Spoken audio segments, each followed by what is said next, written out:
Michael Gu. Yes, that's right. Boxmining. How's it going, man?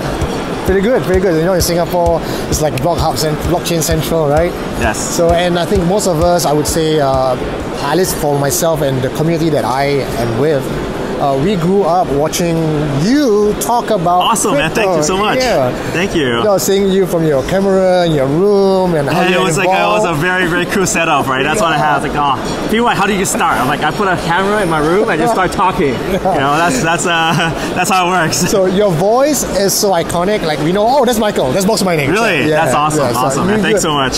Quite a good fan base in Singapore. So I'm quite happy to meet up with you and have this chat, right? So I was from the same era where you were in. We started about the same time, started talking about stuff. And I think we, or in this case you, have a good finger on your pulse with what's moving the trend, seeing things for what it really is. Because most of the people who are in blockchain from the outside, they read what's on the news. Right, and sometimes they don't. The news is so scary. The news is always about, oh, it's a crash, or like Ripple, like. Really? Do you want that? Like, is that what you guys want? Because if that's the case, then I'm out. So let's talk about blockchain 4.0 first, since that was the discussion of your panel. Yeah. So let it rip. It's a scam word. Okay, so 4.0 was this term made early on this year, and it implies many things. It implies that there is a 3.0 and 2.0, and it implies that 4 is the best. So a lot of implications here, and this was a term used to raise money and used to kind of divert attention away from people who are actually developing the space, because every blockchain project is developing. So there's no such thing as a blockchain 4.0. Everything is moving at the same time. And honestly, we're not 4.0. 4.0 implies that this is good, mature. We're at 0.1. 0.01. All right, we are still solving very fundamental problems. We still don't know what is the best way to implement a lot of things, and there's a lot of like compromises along the way. And I think that's the only way to look at blockchain is if you realize what are the compromises that each thing is going for, and what is the problem it's trying to solve. So that's my 2 cents. You know what really pissed me off, Mike, is that this entire system is all based on a hype. Whoever has the best marketing messaging, and it's how you wrap up bullshit to make it look like gold. And what do you think, in your point of view, is so terminally wrong with the industry today? Whoa, wrong is a very strong word too. Okay, I'm gonna play the devil's advocate, because in many ways you kind of need to have an eye opener and someone to catch people into this space. I think. There's this talk where we have a brilliant technology, but if you don't have anyone hustling it, then they've got a problem. It's not going to get adopted. You're not going to get people understanding what is Bitcoin.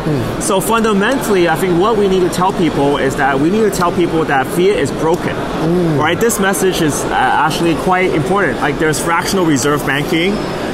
Can we really withdraw the money that we think we have in the banks? Man. Do we even have like full control? I mean, I was giving this example. In Bitcoin, the president of the United States has the same amount of power as a refugee. Right? The president can't just say, oh, let me call up, IMF and say, look, print more money. Print more money. Don't print more money. Freeze that account. Open that account. There are so many privileges that rich people have that normal people don't, and we need a level playing field. So that is the strength. And I think in this industry, we just need to push that message. So fundamentally, I think that message is not pushed strongly enough. We've been constantly talking about, replacing Visa. But that might not even be the target, because Visa has a very strong foothold in the retail space already. I mean, think about Visa adoption. It's like at like 90%. And we try to improve on that. Right, but at the same time, Visa is highly centralized. If you're a merchant, you get really hurt by Visa because they can do whatever the hell they want. Right? There's a lot of centralized control there. So if you're a business owner, they understand, boom, like Visa long term, I can't partner with them that for a long time. And even the banking infrastructure. I mean, not to diss Singapore, but like, look at all those banks here, right?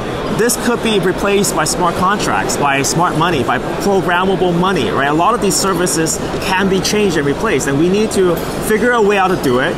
We don't need to raise that much money. I think that was the mistake we made earlier on in January, where it was all about greed. It was all about like oh, that project's passable, let's pump it up and like make it look presentable. And now that dust is settling. We know that game is over, right? That's like the early days of the internet. That's gone now, right? Yeah, so people who lost some money, they're not going to come back. Maybe in a few years when they have to come back.